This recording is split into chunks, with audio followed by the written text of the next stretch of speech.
Welcome to the Exercising Depression podcast and YouTube channel. My name is Claire, your host, and today it's going to be the part 2 of Isolation and Depression, How to Cope.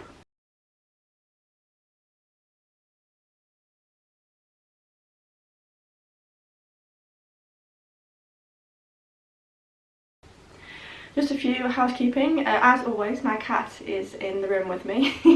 You can't see her, but she's on a little beanbag just in front of me, so if you hear any noises that are cat-like or even not cat-like, they're probably her. She insists on being in this room with me. If I come in here and shut the door to record, she scratches and howls at the door and won't let me be restful until I let her in. So yes, I'm just going to assume, like from now on, just assume she's in the room with me unless I say so. So yeah, this is going to be part 2 of what I did last week. Now I did mention that I might be doing more than one episode a week. Not 100% sure if that's actually going to work now.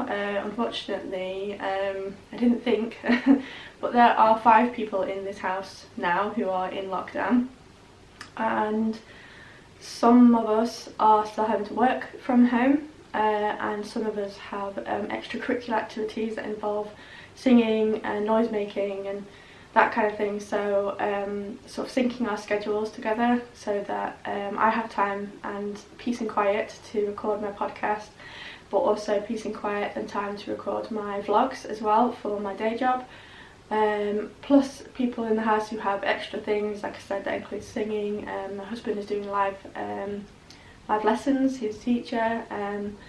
I don't know if my schedule is going to allow me to be able to do 2 a week. I will do 2 a week whenever possible because I'm going to enjoy doing them.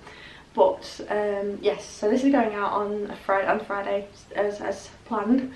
So yeah, I'll keep you updated if you guys are interested in me doing more than one episode. So yeah, this is the part 2 from what I said last week. Last week it was isolation and depression, how to cope, and I focused more on physical things that you can do, basically to stop yourself from sort of going a bit stir crazy, but also how you can cope with working from home, all that kind of thing. This week I'm going to focus more on mental health. I'm in no way an expert when it comes to this, by the way. I'm just going to be sharing what it is that I'm doing to help with my own mental health during this lockdown, during this isolation, during this quite frankly scary time at the moment. And I'm just going to share what I do so that, you know, if you guys get anything out of it or if it helps somebody, that's great for me and for you, obviously. First of all, how my week's gone. It's not going to say bad this week, whereas we're in the 2nd week of lockdown now, and first week seemed to last forever. I swear the first week lasted like a month. We're very much into this week now, things are very much the same on lockdown. My husband and I went shopping yesterday, as in we did our food shop, which we do once a week, and it was a real eye-opener, it really was. We went to 2 shops, 2 supermarkets, at Aldi and to Morrison's.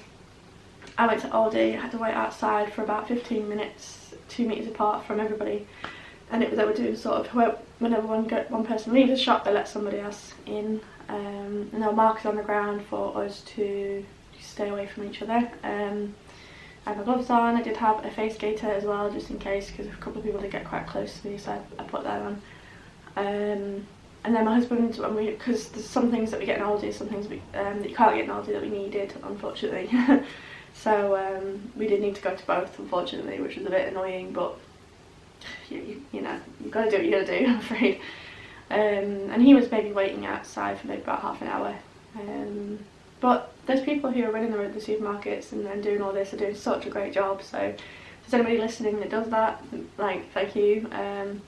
And I know that it's your job, but everyone seems to be working and seem to be in a really good mood, and seem to be very good at keeping everyone else calm, and so yeah, thank you. Really appreciate everything that everyone's doing. And that was a bit anxiety inducing, actually, especially when I was in the shop yesterday. Sort of like a heightened sense of anxiety. I can't quite put my finger on exactly why it was, but I just was anxious perpetually. My husband even said when we were back in the car, he said, "Is this what it's like to be you, just constantly anxious?" And I said, well, yeah, kind of. And yeah, I mean, I was fine when I got home. I'm just anxious because obviously I don't want to get sick for myself. Obviously I don't want to get sick or bring anything into the house because of my father-in-law, who is type 1 diabetic.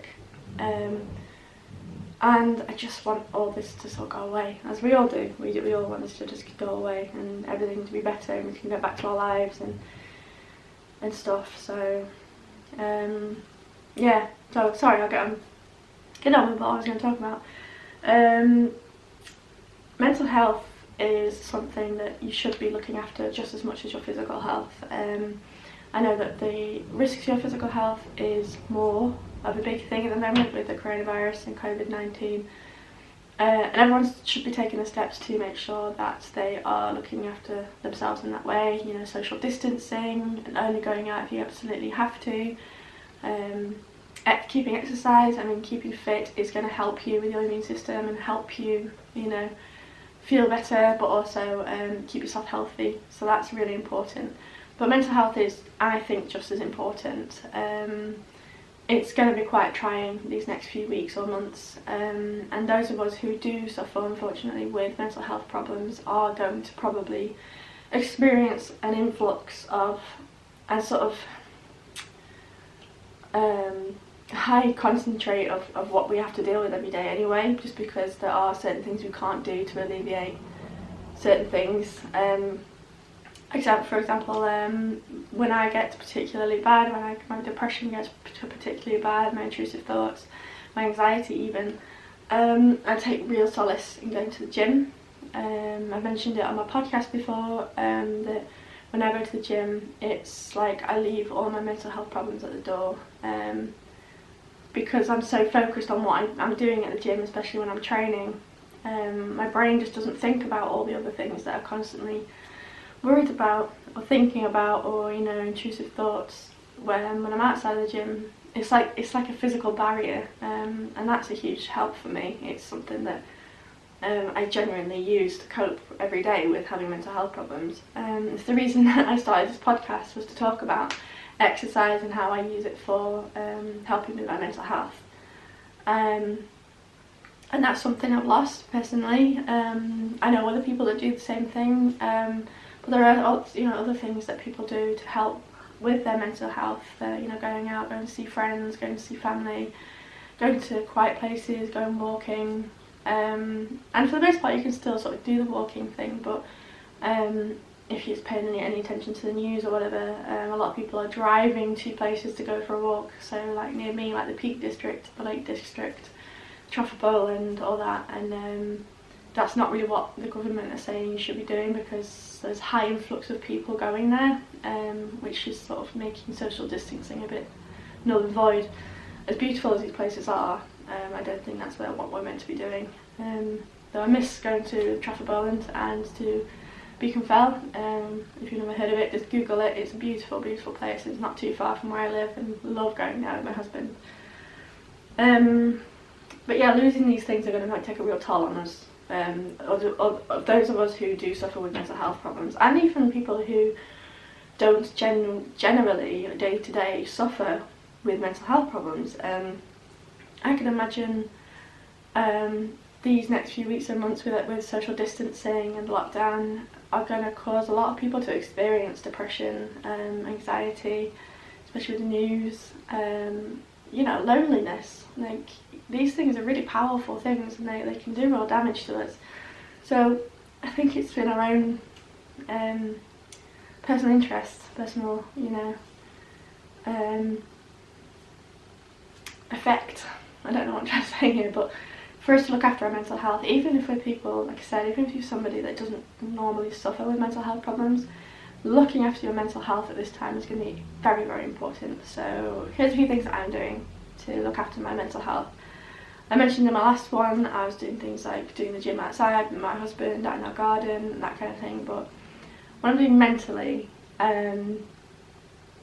communication is one that is a really, really huge one, and it sounds so simple, but for whatever reason, some people might find it quite difficult, whether it's the communication itself is nerve-wracking or anxiety-inducing, or you just don't have those people to talk to. It can be hard, but no, that's the wrong word. But communication is something that's going to be very, very beneficial to you if you can indeed use it, even in a small sense. So my friends and my family, we've set up video call accounts on things like Zoom, WhatsApp, Microsoft, what's it called? Google, Microsoft Teams. I can't remember what it's called, but there's loads of things like that out there. Like, I've already had a conference call with my family. We had that on Saturday, and that was really, really fun. Just talking to people on the phone is fantastic, and if you can do that, then really do utilise that. There's something about talking to somebody face to face, even if it's on the screen. It's just a bit more, you just feel like there's a bit more of a connection with whoever it is you're talking to, and it can make a real difference. It certainly does with me. I don't mind talking on the phone to people, it's fine, but I do find myself getting a bit more agitated if I'm on the phone to someone, because I have no visual cues. That's why a lot of people, when they're on the phone, they walk around or they do something, because in conversation we usually respond to visual cues, and obviously on the phone you can't do that. So that's why these videoing, messaging, conference call things are just so great. Obviously, if you do have someone you can talk to on a regular basis, I do. I have my family and my friends. If you are struggling with your mental health and you have these people to talk to, I urge you to talk to them, to use them. Even if you're worried that maybe they think like they're getting annoyed at you, or they don't want to talk to you, or they don't even want to hear from you, or they find, like I said, they find you annoying. If you genuinely think that, or you believe that, I urge you to challenge that, or at least communicate with the person to sort of clear that out. Like, you know, you could be not talking to somebody because you're afraid that you're annoying them, and they're wanting you to talk to them because they know that you struggle.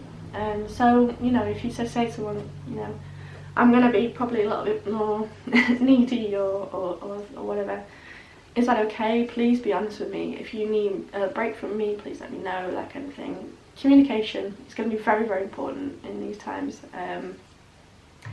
And, you know, in a lot of ways, it's really the only way that we can genuinely, actually, physically talk to people at the moment. So just keep lines of communication open. If you're having a bad day, let people know. So if they don't hear from you for the day or whatever, just let them know. You know, just send them a text message or an email or a WhatsApp message or something, saying, having a bit of a bad day, don't really want to talk. I'll check in with you tomorrow or whatever. Just let people know where you are, how you're doing. It stops people worrying, it stops people sort of sensationalising what's going on with you in their head. I'm quite lucky in that it's been a couple of years now that I started being a lot more open with my family about my mental health problems. I spent the longest time being very, very guarded, and I said that this past few years I decided to be more open, and I talked to my parents, I talked to my sisters, talked to my friends about my mental health problems on a regular basis, and that's helped me, it's helped them understand me, but also that, you know, they don't worry as much because they know if there's something genuinely wrong that I'll tell them. Now, if you don't have people, if you physically don't have people to talk to, you don't have close friends, you don't have family, use the internet. I mentioned Reddit in my last blog, podcast or whatever, and I know that Reddit has a bit of a questionable reputation, but I'm going to list some in my blog that accompanies this episode, but there are some really good support networks on places like Reddit, Tumblr, if that's still a thing. I never really got into it, I'm not really sure if it's still a thing, but I've certainly found Reddit a really great place for finding support networks. Obviously there's a lot of subreddits I subscribe to that are funny, like cat ones, ones to do with games, books, films, that kind of thing. But there are a few that I use to really help myself. There's the depression one, borderline personality disorder one, asking advice forums, podcast exchange, which is great because I use that to find Sean, who was one of my guests. He's from Mindfulness for Beginners. Go check out his podcast, I'll leave a link in the description. Find him on there. There's Ask Women Advice, there's anything that you can think of, pretty much there's a subreddit for it. And if it's something that you're looking for where you need support, there are some absolutely fantastic ones, and there are millions of people out there, like thousands, millions, whatever, on these subreddits, on Reddit in general, are there to talk to. So if you don't have anyone really to talk to, I urge you to use Reddit or places like that. I mean, I'm not that savvy with stuff like this, so I don't know if there's somewhere that's better than Reddit. But if there are, use them. I've used the depression one a lot.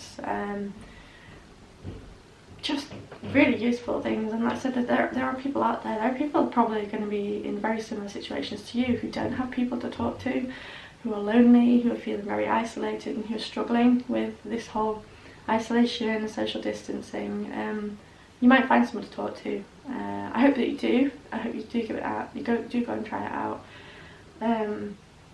But yeah, go try that. Communicate with people. Talk to people. If you want to talk to me, please do. I've got an email address, exerciseanddepressionpodcast@gmail.com. I urge you to talk to me if you are alone and you just want to reach out to somebody. I'm also on social media.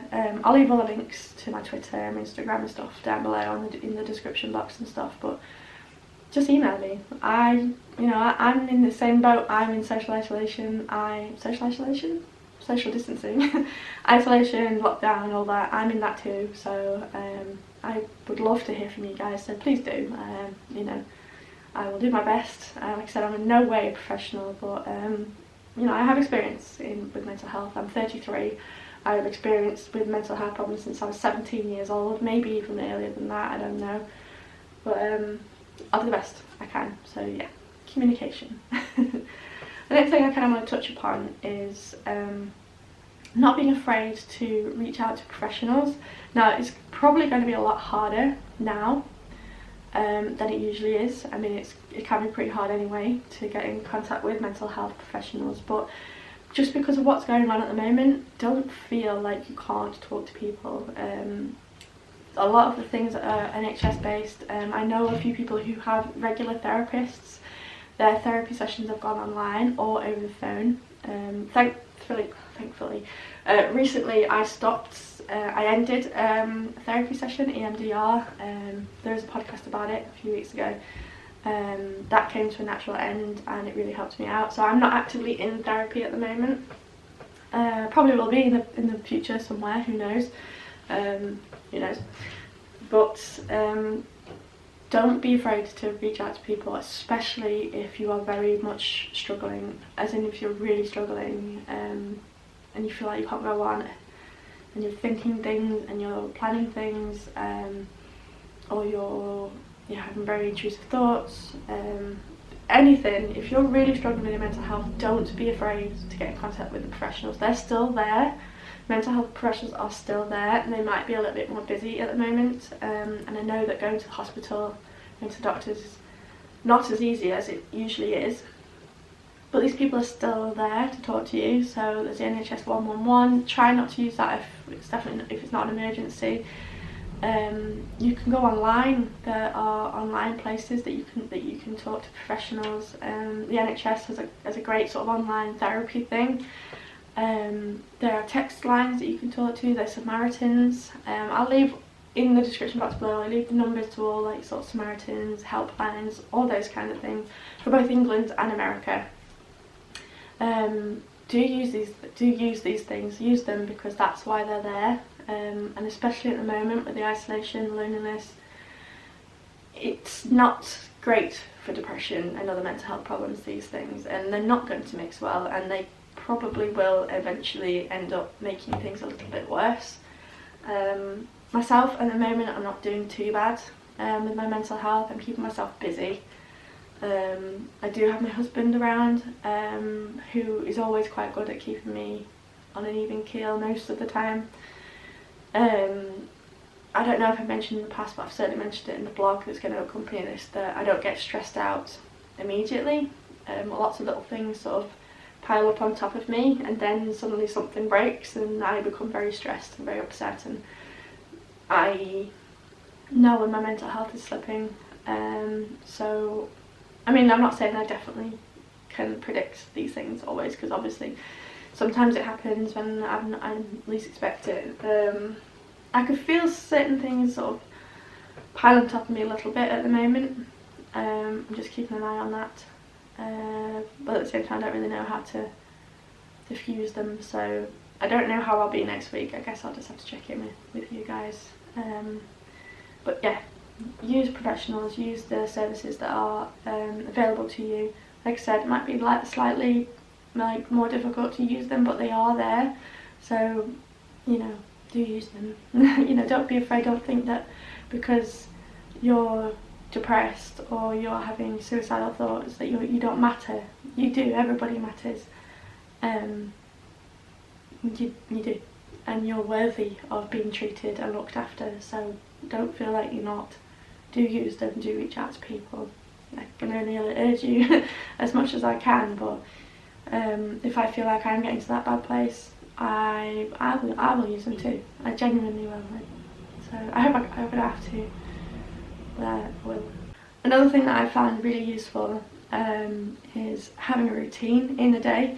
Now I have a certain routine in the week with my work and other things and my podcast, and sticking to that routine or creating this routine for yourself is going to help you so much. I was tempted this morning, I was tempted. I got up and I was just like, I really don't want to get out of bed. I just want to stay in bed all day. I'm really kind of fed up. And that's easier than ever to do that, you know, especially if you're by yourself.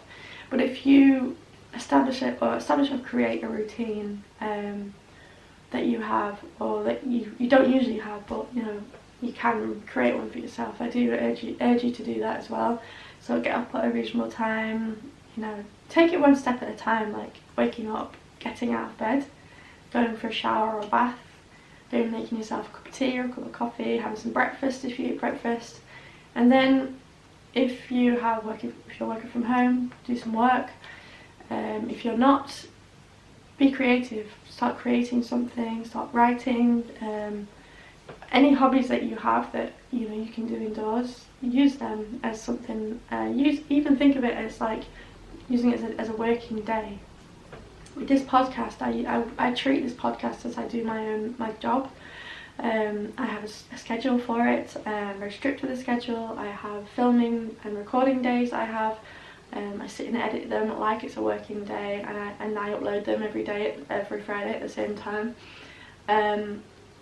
If there's something like that you can do, that you can treat as work, then use it, and that will help you make your day feel a bit more constructive. Constructive, is that a word? Constructed and creative. I was trying to say constructive and creative. Yeah.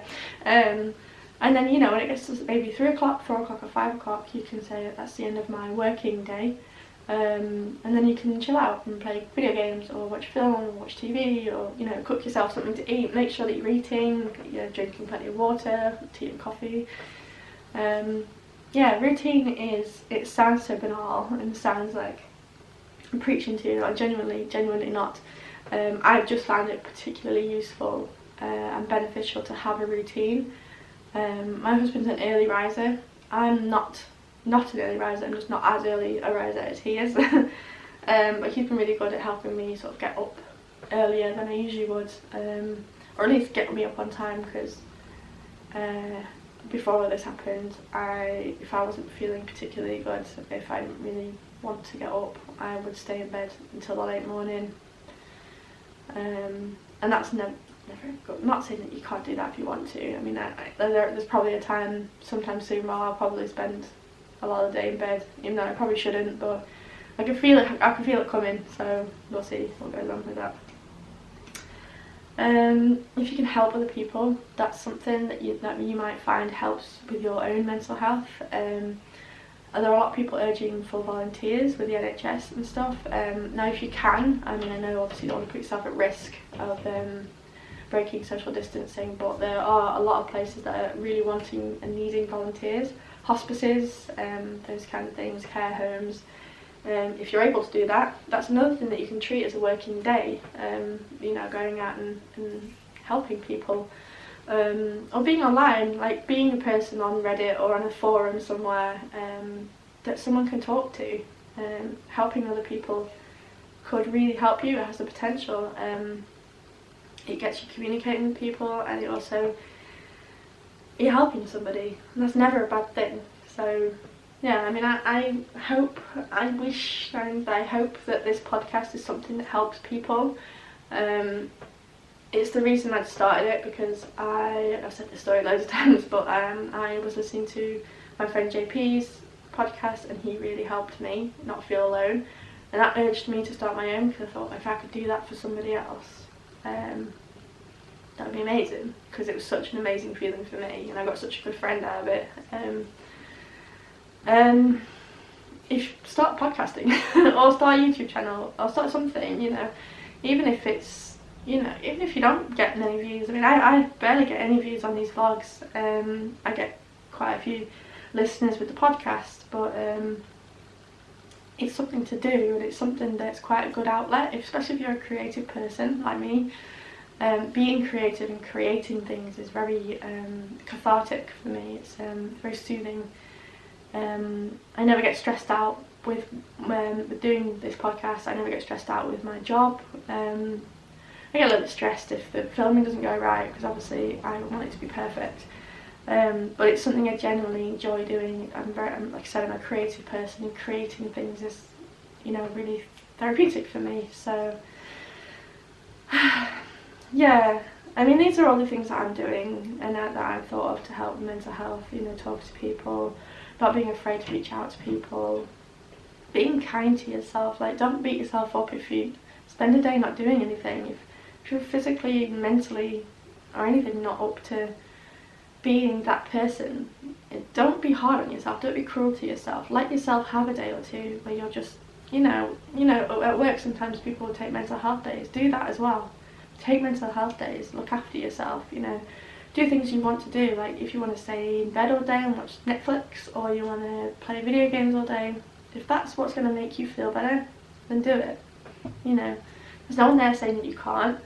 And you know, mental health days are urged by a lot of people. My only saying is just make sure you don't slip into sort of quite a sedentary sort of state of being that's perpetual, because that's never going to be good for your mental health. Like staying in bed all day for, you know, a week or longer isn't going to help with if you have depression or anything like that. Anyway, I think I've rambled on enough. Like I said, these are just things that I'm doing to help with my mental health. I'll check in with you guys next week. This podcast isn't going to always be about you know, this social distancing, self-isolation, that kind of thing. Obviously it's part of my life, it's part of everybody's life at the moment, so it's obviously going to be mentioned. But next episode, so the episode after this, I'm hopefully having a guest. It might be my husband, we'll see. I just thought I'd do one that was a little bit different, just to sort of shake things up a little bit. So yes, thank you for listening. I hope that you enjoyed this. Like I said, please feel free to get in contact with me if you need someone to talk to. I'll leave all of the links and stuff in the description box below, both podcast and YouTube channel. And yeah, stay safe guys. I hope you are doing okay, and keep yourself safe and well. Bye.